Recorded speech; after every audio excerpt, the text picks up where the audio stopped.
Hey, what's up, guys? Got a request to go over saving or exporting. Well, I'm sure saving is very self-explanatory. Saving an actual output file that is audio for, I guess, SoundCloud and whatever people do with music these days. So, I have a track here, kind of done. So, one thing you should do is always put a limiter. I recommend the L2. You can use the Waves Pro L. That's also great. And it's just mainly making it quote-unquote loud. But don't make it too loud. Don't be obnoxious. Just bring it up to a peak that is acceptable for, the medium you're producing the music for, which is, DJ sets and, dance clubs and whatever. So at the last part of your chain or on the master channel, you're going to need to bring the output ceiling down. I never really used to do this, and I do it more and more often now, and it's just a matter of bringing it down a tad, 1 decibel down. You can go 0.1 just in case, but I bring it down to -1, and this is to prevent inner sample peaks. So say, I don't know, it's kind of weird how it works, and it's kind of complicated. I don't understand it, but what happens is you can have all your stuff, and maybe the maximizer or the limiter is catching all the peaks. But once you take that wave file and you change it to a different bit rate, or change it to MP3 or whatever, you can get something called inner sample peaks, and it's just weird stuff that happens, and it causes your music to have like distortion. And I had that problem a year or two ago. I didn't take inner sample peaks into account, and when I'd upload very loud tracks to SoundCloud, I get a lot of like distortion, weird stuff happening on the low end. YouTube also, mixes included. And I was like, what the heck's going on here? And then I realized, oh yeah, I don't have, a ceiling or, headroom. The digital audio medium can handle, up to 0 dB. But, you should really give yourself a little bit of room, and then the listener or the DJ guy or whoever can always just turn up whatever and compensate, and it's not that audible if you bring it down that much. So the biggest inner sample peaks I've seen is like 0.5, 0.7, and there's a plugin that catches that, so just keep that into account. If you don't have something like this, you can just bring this down to -1, and then you're good to go. So with that being said, it depends on when you're saving your output.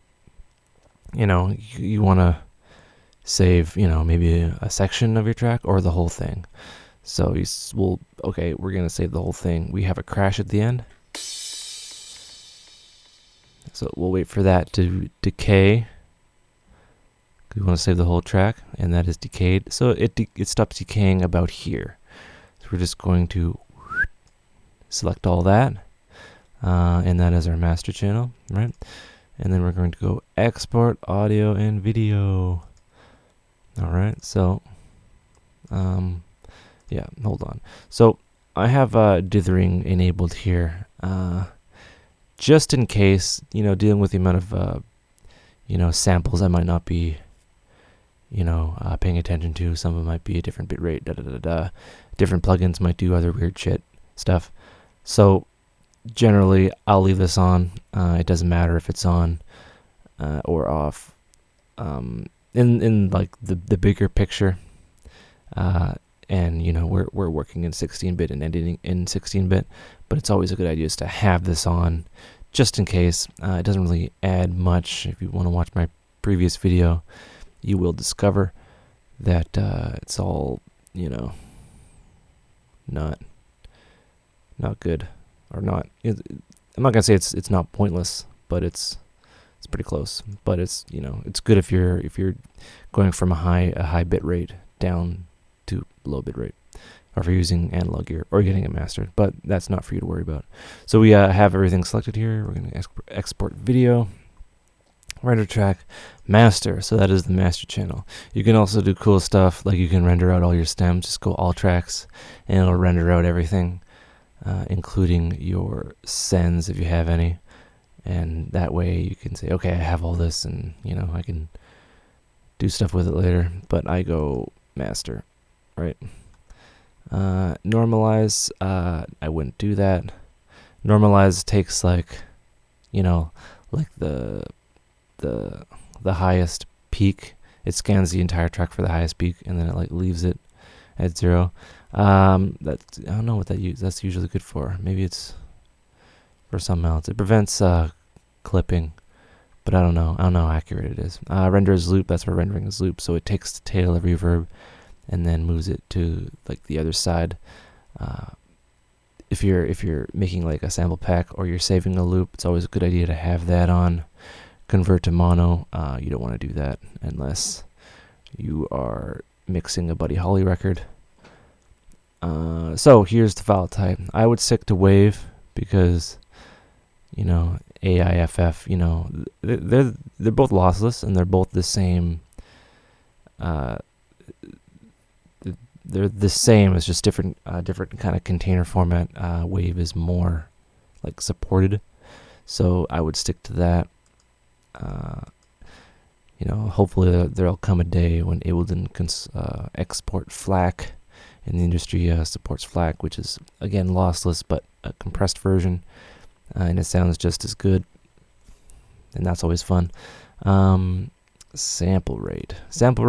If you're going to be uploading to SoundCloud if you're running a label and it has to go on the stores, you want a 44.1 hertz or kilohertz, and that is the standard, really. If